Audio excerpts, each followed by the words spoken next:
Hello students, welcome back to my channel. तो आज हम बीकॉम थर्ड ईयर की जो लास्ट यूनिट है, यूनिट 5 कस्टम ड्यूटी पे है, जो है ना स्टार्टिंग की जो 4 यूनिट्स थी उन सब में हमने पूरा गुड्स एंड सर्विसेज टैक्स है ना कवर कर लिया है। अब जो लास्ट जो आपकी यूनिट है इसमें पूरा हम कस्टम ड्यूटी पढ़ेंगे। ठीक है, छोटी सी यूनिट है, ज़्यादा क्वेश्चन इससे आते नहीं हैं, पर हाँ ज़्यादा तो नहीं आएंगे पर आएंगे, है ना। तो आज हम उसको कंप्लीट कर लेते हैं,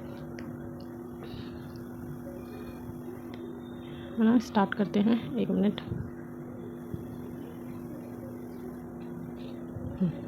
तो फर्स्ट क्वेश्चन है इसमें, introduction and background of customs duty. ठीक है, कस्टम्स ड्यूटी जो है उसका बैकग्राउंड क्या है, इंट्रोडक्शन क्या है। ठीक है, तो मीनिंग देख लेते हैं सबसे पहले, है ना। कस्टम ड्यूटी होती क्या है? Custom duty is a tax. Custom duty क्या है? एक तरीके का टैक्स ही है। ठीक है, लेविड बाय, जो कि लगाया जाता है किसके द्वारा? By the government. ठीक है, गवर्नमेंट ही इसको लगाती है ऑन गुड्स इंपोर्टेड इनटू और exported from a country through customs. देखो, जो जीएसटी था वो गुड्स और सर्विसेज दोनों पे लग रहा था, पर कस्टम ड्यूटी जो है वो सिर्फ गुड्स पे है ना, जो कि इंपोर्टेड किया जाएगा। इंपोर्ट मतलब कि अगर आप बाहर से मतलब कि अदर कंट्री से, है ना, कोई गुड्स को क्या करते हो, इंपोर्ट करते हो, मंगाते हो, है ना, अपनी कंट्री में। ठीक है, तो उसको हम इंपोर्ट कहते हैं। इनटू और एक्सपोर्टेड, एक्सपोर्ट पे भी लगता है पर एक्सपोर्ट पे बहुत कम परसेंट से लगता है। ठीक है, from a country through customs, किसके द्वारा? कस्टम्स के द्वारा। ठीक है, अब देखो इसका मोटिव क्या है, मैं आपको ब्रीफली बता देती हूँ। जो कस्टम ड्यूटी होती है कि जैसे मान लो आप अमेरिका से कोई सामान मंगा रहे हो इंडिया में, है ना, या तो लंदन से कुछ मंगा रहे हो, है ना, मतलब कोई भी फॉरेन कंट्री हो गई, वहाँ से आप अगर गुड्स को परचेज कर रहे हो, मंगा रहे हो अपने इंडिया में, तो क्या होगा, उस पर कस्टम्स ड्यूटी चार्ज की जाएगी या लेवी की जाएगी। ऐसा क्यों कर रहे हैं? उसका मोटिव ये है कि अगर आप बाहर से कोई सामान मंगा रहे हो, ठीक है, तो आपकी करेंसी वहाँ जाएगी और आपकी करेंसी की वैल्यू ऑलरेडी, अगर आप देखो जैसे कि जो डॉलर है ना, डॉलर की वैल्यू ज़्यादा है रुपीज़ की वैल्यू से। ठीक है, तो आप अगर वहाँ पे मतलब वहाँ से गुड्स को इंपोर्ट कर रहे हो तो आपकी करेंसी की वैल्यू पहले से ही कम है, और आप वो भी अगर वहाँ खर्च कर दोगे तो क्या होगा, नुकसान होगा ना इंडिया को। ठीक है, पर वहीं अगर आप एक्सपोर्ट करोगे, एक्सपोर्ट मतलब कि यहाँ से गुड्स को बाहर बेचने के लिए भेजोगे, ठीक है, तो क्या होगा, फ़ायदा होगा। ठीक है, इसलिए कस्टम्स ड्यूटी उस पर लगती तो है पर बहुत कम परसेंट से लगाते हैं। ठीक है, वो भी कुछ गुड्स को स्पेसिफाइड करके रखा है उन पे, है ना, मतलब कि जिन पे एक तरीके से रोक लगा के रखी है, और अगर वो भेजने भी दे रहे हैं तो बहुत कम क्वांटिटी में भेजने दे रहे हैं। ठीक है, तो उसको भी रोकने के लिए उनने एक्सपोर्ट ड्यूटी, मतलब कि एक्सपोर्ट पे भी कस्टम ड्यूटी लगाने का प्रोविज़न बनाया है। ठीक है, क्यों? क्योंकि जो कुछ इंपॉर्टेंट गुड्स हैं हमारे यहाँ, जो सिर्फ हमारे यहीं मतलब कि हो रहा है ना, तो वो एकदम ख़त्म भी ना हो जाए, है ना, तो उसको बचाने के लिए एक्सपोर्ट पे भी कस्टम ड्यूटी लगाई जाती है। पर मेनली जो उसका मोटिव है लगाने का, वो इंपोर्ट पे है कि आप कम से कम बाहर से सामान खरीदो और यहीं पे गुड्स को बनाओ और यहीं पे उसको कंज्यूम करो। ठीक है, क्योंकि अगर बाहर अपनी करेंसी जाएगी तो उसकी वैल्यू पहले से ही कम है और हमें घाटा होगा। ठीक है, पर वहीं अगर बाहर की करेंसी हमारे इंडिया में आती है तो हमें फ़ायदा होगा। ठीक है, तो ये ब्रीफ में मैंने आपको बता दिया है। ठीक है, अब देखो हिस्ट्रिकल बैकग्राउंड देख लेते हैं उसका क्या है। In India customs duties were first levy during British rule. ठीक है, सबसे पहले जो कस्टम्स ड्यूटी लगाई गई है ना, वो कब लगाई गई? ड्यूरिंग ब्रिटिश रूल, जब अंग्रेज़ हमारे भारत में आए थे। ठीक है, ब्रिटिश रूल जो जब चल रहा था उस टाइम पे ये लगाई गई। ठीक है, under the customs act 1878।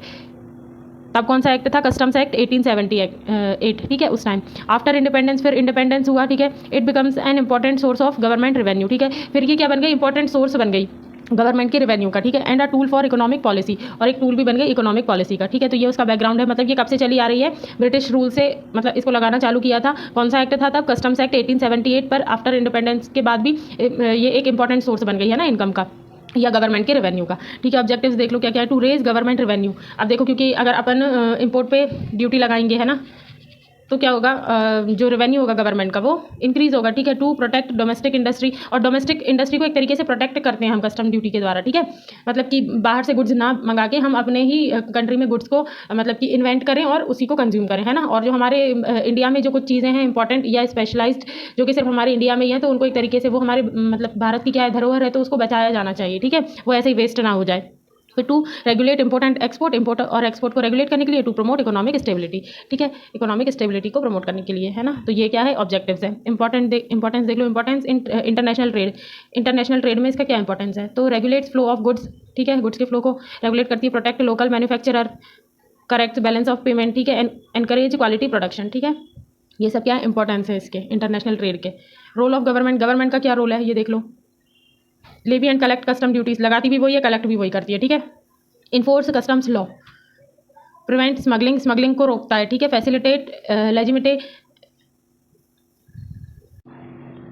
Legitimate trade. ठीक है, आगे देखो फीचर्स देख लो, है ना, आगे इसके फीचर्स क्या क्या है।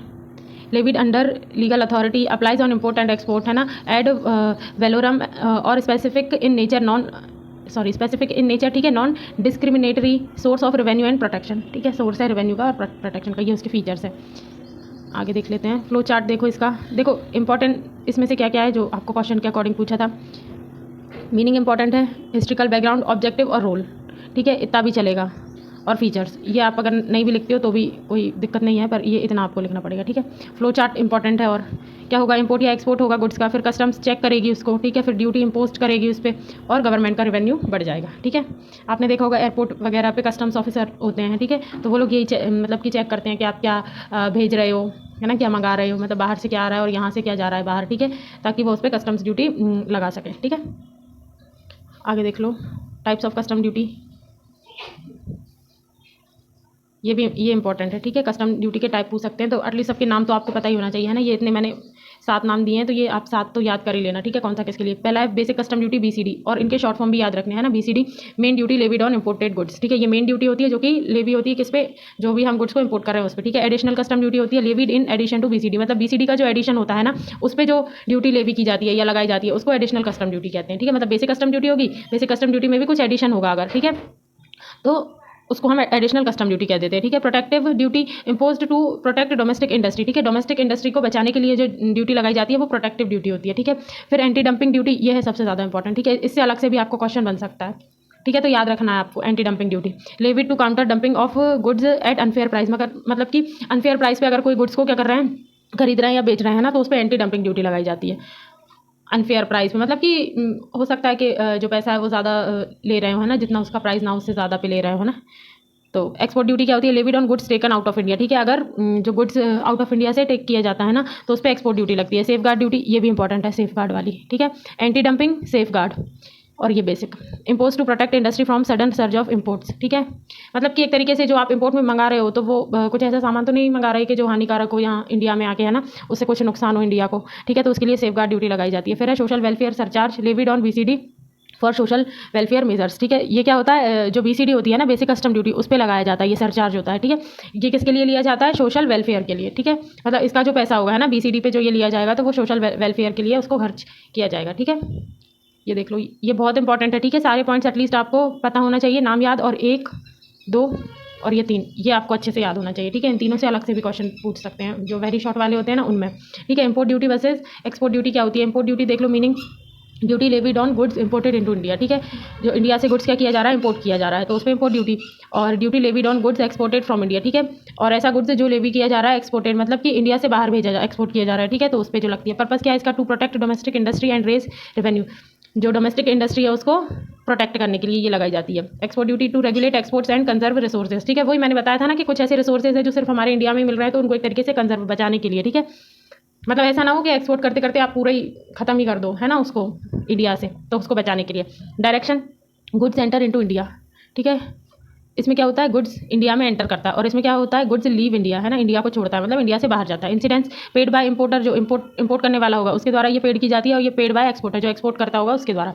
एग्जांपल देखो, BCD additional duty, protective duty, है ना। एक्सपोर्ट ड्यूटी में क्या आते हैं, ऑन आयरन और रॉ हाइड्स, ठीक है, ये होते हैं, ये काय पे लगती है वो बता दिया, ठीक है। फ्लो चार्ट देख लो अब इसका, छोटी यूनिट है ये, ज़्यादा बड़ी नहीं है, 1-2 क्वेश्चन और होंगे इसमें, पर इन जितने भी क्वेश्चन है उनमें से ही आपको एक ना एक ज़रूर देखने को मिल जाएगा, ठीक है। इंपोर्टेड गुड को इंपोर्ट किया, ठीक है, कस्टम वैल्यूएशन हुआ, ड्यूटी का कैलकुलेशन हुआ और टैक्स का पेमेंट कर दिया, ठीक है। ये आप फ्लो चार्ट ज़रूर आप बना के आना, ठीक है, हर क्वेश्चन में अगर आप फ्लो चार्ट बना के आते हो तो ये आपके लिए प्लस पॉइंट हो जाता है, आपको थ्योरी में भी अच्छे मार्क्स मिलते हैं, ठीक है। Important definitions under custom duty, definitions देख लो, हाँ ये भी इंपॉर्टेंट है, ठीक है, ये भी पूछ ली जाती हैं आपसे। इंपोर्ट का मतलब क्या होता है, bringing goods into India from a foreign country, ठीक है, इंडिया में गुड्स को ब्रिंग मतलब कि मंगाया जाता है ना, लाया जाता है फॉरेन कंट्री से। एक्सपोर्ट क्या होता है, उल्टा हो जाएगा, फॉरेन कंट्री में उसको इंडिया से बाहर उसको क्या कहते हैं, भेजा जाता है या बेचा जाता है, ठीक है। कस्टम्स एरिया क्या होता है, एरिया, ये है इंपॉर्टेंट, कस्टम एरिया, ठीक है, area of a country including land, territorial waters and air space where customs law apply, ठीक है, जहाँ जहाँ पे भी कस्टम लॉ अप्लाई होता है, चाहे वो ज़मीन हो, वाटर हो या फिर एयर स्पेस हो, ठीक है, वहाँ सभी पे उसको कस्टम्स एरिया बोलते हैं, ठीक है। अगर आप सामान, ये समझ लो, अगर आप जो गुड्स है वो बाय एयर मंगा रहे हो, एयरवेज मंगा रहे हो, बाय वाटरवेज मंगा रहे हो, मतलब शिप वगैरह के द्वारा, या बाय रोड मंगा रहे हो, ठीक है, लैंड ये लिखा है, तो वो सभी क्या है, कस्टम्स एरिया है आपका, ठीक है, इंपॉर्टेंट है। Will of entry, will of entry क्या होता है, डॉक्यूमेंट फाइल बाय इंपोर्टर, कौन फाइल करता है, इंपोर्टर, मतलब कि सामान को मंगाने वाला, ठीक है। Declaring details of imported goods for assessment, ठीक है, मतलब कि उसमें सारी डिटेल्स होती हैं, है ना, जो भी गुड उसने इंपोर्ट किया है उसके बारे में। Dutiable goods, goods on which custom duty is levied, ऐसा गुड्स जिस पे ड्यूटी लगाई जाती है उसको ड्यूटीएबल गुड्स कहते हैं। Assessment, determination of the value of goods and the amount of duty payable, ठीक है। इसमें असेसमेंट क्या होता है, वही डिटरमाइन करना कि जो गुड्स की वैल्यू है वो कितनी है, ठीक है, और जो उस पर ड्यूटी पेबल होगी मतलब कि कितना हमें ड्यूटी उस पर पे करनी है, ठीक है। कस्टम्स स्टेशन, आप पोर्ट और एयरपोर्ट और place authorised for import and export operation, ठीक है, उसको कस्टम स्टेशन बोलते हैं, जहाँ पे भी पोर्ट या एयरपोर्ट या कोई भी ऐसी ऑथराइज्ड प्लेस जहाँ पे इंपोर्ट और एक्सपोर्ट का ऑपरेशन होता है, ठीक है, उसको कस्टम स्टेशन बोलते हैं। अगला है इंपोर्टर एंड एक्सपोर्टर। इंपोर्टर कौन होगा, importer brings goods into India, ठीक है, जो गुड्स को इंडिया में लेके आएगा, ठीक है, वो इंपोर्टर हो जाएगा। और exporter take goods out of India, और जो इंडिया से बाहर गुड्स को लेके जाएगा वो एक्सपोर्टर हो जाएगा, ठीक है। प्रोसेस देखो इसकी, इंपोर्टर होगा, कस्टम अथॉरिटी होगी, कस्टम अथॉरिटी क्या करेगी, असेसमेंट करेगी और फिर क्लियरेंस ऑफ गुड, और वो असेसमेंट करके मतलब बोल देगी कि हाँ इस गुड्स में कोई भी परेशानी वाली बात नहीं है। परेशानी एज इन कोई भी इलीगल सामान नहीं जा रहा है या आ रहा है ना, मतलब कि जिससे इंडिया को नुकसान हो या हानि हो, ठीक है, तो वो उसको क्लियरेंस करके गुड्स को आगे भेज देगी, ठीक है। नोट देख लो, customs duty is an indirect tax, हाँ ये इनडायरेक्ट टैक्स है, ठीक है। It is levied as per customs act 1962, और ये किसके हिसाब से लगाया जाता है, कस्टम्स एक्ट 1962 के उस पर एक्ट के अकॉर्डिंग, ठीक है। It helps in revenue collection, protection of domestic industry, और ये रेवेन्यू कलेक्शन और डोमेस्टिक इंडस्ट्री को प्रोटेक्ट करने में हेल्प करता है, ठीक है। रिमेंबर देखो, custom duty is not a burden, custom duty क्या है, बर्डन नहीं है, it is a tool for protection, ये एक टूल है प्रोटेक्शन के लिए, ऑब्वियसली प्रोटेक्ट ही कर रहे हैं ना, वो लगाई इसलिए जा रही है कि कुछ भी इलीगल चीज़ें ना हो, पर होती हैं, है ना, बहुत सारी इलीगल चीज़ें होती हैं, तो वो आप लोग मतलब कि गुड्स का बहुत कुछ इलीगल गुड्स होते हैं जो जिनका इंडिया में लाना और बाहर ले जाना मना है, पर फिर भी लोग छुपा के या कैसे भी करके लाते हैं ना, तो उसके लिए ही कस्टम्स ऑफिसर लगे होते हैं। आप वो मूवी आप लोग देखना, सीरीज़ नेटफ्लिक्स पे तस्करी करके, है ना, तो उसमें बहुत अच्छे से कस्टम्स के बारे में बताया है, ठीक है, अगर आप वो देखोगे तो आपको समझ में आएगा। Regulation and development of the economy, ठीक है, और वो क्या करती है, प्रोटेक्ट करती है, रेगुलेट करती है और डेवलपमेंट करती है इकोनॉमी का, ठीक है। ठीक है, लास्ट क्वेश्चन है अब ये इसका, है ना, right about valuation rules for custom duty, ठीक है, कस्टम ड्यूटी की वैल्यूएशन या मूल्यांकन कैसे किया जाता है ना, उसके बारे में पूछा है। तो valuation rules for custom duty क्या रूल है, these rules are framed under the customs act 1962, कुछ रूल्स बनाए गए हैं ना किसके अंदर, कस्टम्स एक्ट 1962 के अंदर। Read with the customs valuation rules 2007 to determine the value of imported goods on which custom duty is levied, ठीक है, डिटरमाइन किया जाता है उसमें वैल्यू ऑफ इंपोर्टेड गुड्स, जो भी गुड्स इंपोर्ट किया जा रहा है उसकी वैल्यू को डिटरमाइन करने के लिए, है ना, और जिस पे कस्टम ड्यूटी लेवी होगा, है ना, या लगाया जाएगा, ठीक है। तो कुछ रूल्स हैं, देख लो इसके। Methods of valuation rules, rule 3 क्या कहता है, ट्रांजैक्शन वैल्यू प्राइमरी मेथड, ये क्या है, प्राइमरी मेथड है, ठीक है। Value is the price actually paid, मतलब कि जो प्राइस आपने एक्चुअली में पेड किया है, और पेबल या पेबल है ना, ठीक है। गुड्स वैन सोल्ड और sold for export to India, है ना, जब भी गुड्स वहाँ से सोल्ड हुआ और इंडिया के लिए एक्सपोर्ट हुआ होगा, ठीक है, तो उसमें ट्रांजैक्शन वैल्यू को कैलकुलेट किया जाएगा, ठीक है। फिर रूल 4 क्या कहता है, transaction value of identical goods, value of identical goods imported at और अबाउट द सेम टाइम, ठीक है, मतलब कि जो आइडेंटिकल गुड्स है उसकी वैल्यू को जो इंपोर्ट करने के टाइम पे जो वैल्यू होगी उसकी, है ना, आइडेंटिकल गुड्स की, उसको भी मतलब कि उसका भी वैल्यूएशन किया जाएगा, ठीक है। आगे देख लो rule 5, transaction value of similar goods value of similar goods imported at और अबाउट द सेम टाइम, वही अगर कोई सिमिलर गुड्स है तो उसकी उसका भी वैल्यूएशन किया जाएगा। रूल 6 क्या कहता है, डिडक्टिव वैल्यू देखी जाएगी based on the price at which the goods are sold in India greatest aggregate, ठीक है, मतलब कि जो प्राइस है at which the goods are sold in India, जो इंडिया में बेचा जा रहा है ना, तो इन द ग्रेटेस्ट अगर वो पाया जाता है तो कुछ डिडक्टिव वैल्यू भी होती है ना, उसको भी कैलकुलेट करेंगे। आगे देखो, एक minute. Rule 7, computed value, calculated value based on cost of materials manufacture profit packing etcetera, है ना, तो इन सब की भी वैल्यू क्या कहते हैं कंप्यूटेड वैल्यू में ऐड की जाएगी, ठीक है। फॉल बैक मेथड क्या होती है, if value can not be determined by above method, अगर ये इतनी सारी मेथड से भी वैल्यू डिटरमाइन नहीं हो रही है, ठीक है, then reasonable means consistent with principle of all act shall be used, ठीक है, तो फिर ये वाला जो फॉल बैक मेथड होगी उसको यूज़ किया जाएगा, ठीक है। तो ये वैल्यूएशन की क्या है, मेथड है या रूल्स हैं। अब देख लो, एलिमिनेशन ऑफ ट्रांजैक्शन वैल्यू, है ना, जो ट्रांजैक्शंस वैल्यू होगी रूल नंबर 10, है ना, उसमें से क्या क्या एलिमिनेट किया जाएगा, हटाया जाएगा, ठीक है। The following additions are made to the price actually paid और पेबल, ठीक है। तो cost of freight, cost of insurance, cost of loading and handling, है ना, कमीशन अगर हुई, ठीक है, वैल्यू ऑफ गुड्स और services supplied by buyer free of cost, ठीक है, royalty and licence fee, proceeds of any subsequent sale, ठीक है, any other amount payable as a condition of cell, ठीक है। अगर ये कुछ खर्चा होता है तो इन सबको क्या किया जाता है, एलिमिनेट किया जाता है। अब देखो, अरे अभी एक क्वेश्चन और भी है, मैं लास्ट समझ रही थी, ठीक है। तो नोट देख लो, the value determine under above rules is called assessable value, ठीक है। अगर इन सब के हिसाब से जो भी वैल्यू डिटरमाइन की जाएगी उसको हम क्या कहेंगे, असेसेबल वैल्यू, ठीक है। फिर जो असेसेबल वैल्यू निकलेगी उसके ऊपर फिर हम कस्टम ड्यूटी को इम्पोज करेंगे या लगाएंगे, ठीक है, ले भी करेंगे। देख लो, अब इसमें यही लिखा है कैलकुलेशन, हाँ, इससे ना न्यूमेरिकल भी पूछ सकते हैं, तो ये एक न्यूमेरिकल का भी कह लो एग्जाम्पल है, अगर आपको आए, अगर आप ये पूरी प्रोसेस सीख के जाओगे तो आप आराम से कर सकते हो, ठीक है, step by step. Accessible value कैसे कंप्यूट करेंगे और कस्टम ड्यूटी का कैलकुलेशन कैसे करेंगे, देखो। तो कंप्यूटेशन ऑफ असेसेबल वैल्यू, इसका formula assessable value is equal to transaction value, जो ऊपर हम पढ़ रहे थे, ठीक है। प्राइस एक्चुअली पेड और पेबल, मतलब कि जितना पेड किया है या तो पे करना है, ठीक है। प्लस उसमें एडिशन करेंगे किसका, रूल नंबर 10 का, वो एलिमिनेट करना था कुछ सॉरी, हाँ एलिमिनेट लिखा था कि एलिमेंट, सॉरी एक मिनट, है ना, एलिमेंट्स था, सॉरी है ना, एलिमिनेट नहीं करना, एलिमेंट्स हैं वो उसके, है ना, इंक्लूड करना है उनको। तो assessable value is equal to transaction value, ठीक है। उसमें प्लस करेंगे एडिशंस, रूल नंबर 10 में जो भी दिया है वो, cost of freight, cost of insurance, cost of loading unloading, है ना, उसमें जो जो खर्चा है वो फिर माइनस कर देंगे डिडक्शंस अगर कोई होगा तो, ठीक है। तो क्या निकल के आ जाएगी, additional value, sorry accessible value, है ना। एग्जांपल देख लो, प्राइस ऑफ गुड्स का क्या था, 1 लाख का, है ना, गुड्स था, ठीक है। उसमें ऐड किया क्या, लोडिंग एंड हैंडलिंग, ठीक है, 5000 की, मतलब कि लोड करने में, हैंडल करने में 5000 खर्च होंगे वो, प्लस इंश्योरेंस के भी 3000 खर्च हुए, तो टोटल कितना है, 1,08,000, ठीक है। तो ये क्या हो गई, असेसेबल वैल्यू, ठीक है। अब इसी वैल्यू पे क्या होगा, कस्टम ड्यूटी कैलकुलेट की जाएगी। देखो टाइप ऑफ ड्यूटी देख लो, कितने तरह की ड्यूटी लगेंगी। अगर बेसिक ड्यूटी है BCD 10% है उसका रेट, ठीक है, तो कितना हो जाएगा 10,800। अगर एडिशनल कस्टम ड्यूटी लगाई तो 20%, तो कितना हो जाएगा 21,600। सब टोटल करेंगे दोनों का, टोटल कितना आ गया 32,400, ठीक है। फिर उसमें सोशल वेलफेयर होगा, SWS, है ना, वो भी कितना होगा 10% ऑफ BCD, ये BCD का 10%, मैंने ऊपर भी बताया था, जो सोशल वेलफेयर सरचार्ज होता है वो BCD पे चार्ज होता है, ठीक है, उसका 10% लिया जाएगा, तो 1,080। IGST if applicable on BCD plus ACD plus SWS, ठीक है, इन तीनों को मिला के, है ना, 18,000 उसका लिया जाएगा। तो आप ये कैलकुलेट कर लेना तीनों का, है ना, कितना 6,014, ठीक है। तो इन सबको जब हम ऐड करेंगे तो जो टोटल हमारी कस्टम ड्यूटी होगी वो कितनी होगी 39,494, ठीक है। 1 लाख का गुड्स था और उस पर ड्यूटी आपको कितनी देनी है 39,494, ठीक है। इसलिए ही मतलब कि इम्पोर्ट पे देख लो आप कितना सारा लग रहा है ना, ड्यूटी कितनी सारी देनी पड़ रही है 1 लाख में से। तो ये आपके मान लो राउंड ऑफ करके देखे तो 40,000 आपके यहीं चले गए, बचा कितने का, मतलब 60,000 ही आपके पास वो हो रहे हैं, 60 हो क्या रहे हैं, 1 लाख का गुड्स और 40,000, ये 1,40,000 का, मतलब कि 40,000 और ऊपर आपको देना पड़ रहा है 1 लाख का गुड्स मंगाने में, ठीक है। तो क्या हो रहा है, नुकसान ही है ना, एक तरीके से महंगा पड़ रहा है हमें, ठीक है।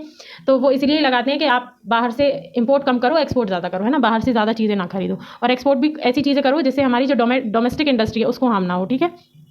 तो ये आप ऐसे करके आ सकते हो, है ना, न्यूमेरिकल इसी तरीके से पूछेंगे। अरे अभी और भी हैं क्वेश्चन, मैं तो सोच रही थी खत्म हो गया, चलो ठीक है देख लेते हैं। प्राइस पेड या पेबल जो है वो ऐड करेंगे, एक्सपेंसेस जो रूल नंबर 10 में दिए हैं वो लेस करेंगे, डिडक्शंस अगर कोई है तो फिर असेसेबल वैल्यू निकल के आ जाएगी, ठीक है। फिर नोट से rate are illustrative only, actual rates may vary as per tariff, ठीक है, टैरिफ के हिसाब से वो वेरी करेंगे रेट्स, है ना, कि कितना % लगाना है। अब देखो क्वेश्चन नंबर 6, हिंदी मीडियम वालों को भी मैंने हिंदी में स्लाइड्स प्रोवाइड करा दी हैं, आप लोग पढ़ लेना, मैं हिंदी में ही समझाती हूँ, ज़्यादा कुछ उसमें इंग्लिश का वैसे है नहीं, है ना। लिखना तो आपको जो मैं हिंदी में बोल रही हूँ वो ऐसा भी आप लिख के आ सकते हो, ठीक है, समझ में तो आपको आ ही रहा होगा। देखो right the meaning and importance of custom duty, ये तो वही चीज़ है जो हमने ऊपर पढ़ा, ठीक है। कस्टम ड्यूटी क्या होती है, इंपॉर्टेंस क्या है, उसका सोर्स ऑफ रेवेन्यू है ना, इकोनॉमिक ग्रोथ को प्रमोट करता है, इंपोर्ट एक्सपोर्ट को रेगुलेट करता है, डोमेस्टिक इंडस्ट्री को प्रोटेक्ट करता है, correct of balance of payment को करेक्ट करता है, ठीक है, इंश्योर्स फेयर ट्रेड को इंश्योर करता है, ठीक है, पॉलिसीज गवर्नमेंट की पॉलिसीज़ को इंप्लीमेंट करता है। टाइप वही इंपोर्ट ड्यूटी होती है BCD ACD anti dumping duty, है ना, सेफगार्ड ड्यूटी SWS, ठीक है। एक्सपोर्ट ड्यूटी में एक्सपोर्ट ड्यूटी आती है। फ्लो चार्ट वही है, इंपोर्ट या एक्सपोर्ट किया गुड्स का कस्टम चेक करेंगे, ड्यूटी इंपोज करेंगे और गवर्नमेंट के रेवेन्यू में चला जाएगा। और ये की पॉइंट भी वही के वही है, कस्टम ड्यूटी एक इनडायरेक्ट टैक्स है, लेवी किया जाता है वैल्यू ऑफ गुड्स पे, ठीक है, गुड्स आएगा, ठीक है, गुड्स सर्विस नहीं है यहाँ पे, ये याद रखना। It varies according to nature of goods, है ना, मतलब कि कौन सा गुड्स है उसके हिसाब से उस पर रेट, उस रेट से ड्यूटी ली जाएगी, ठीक है। It plays a vital role in national economy, और नेशनल इकोनॉमी में भी ये बहुत बड़ा रोल प्ले करता है। हिंदी मीडियम वालों को मैंने हिंदी में ये भी स्लाइड प्रोवाइड कर दी है, ठीक है, तो आप लोग हिंदी में भी देख लेना, और मैं PDF के फॉर्म में भी आपको नोट्स कमेंट सेक्शन में पिन कमेंट में दे दूँगी, ठीक है। तो ये आज आपकी लास्ट यूनिट खत्म हो गई है, गुड्स एंड सर्विसेज टैक्स आपका पूरा हुआ। कल आपका एग्ज़ाम है,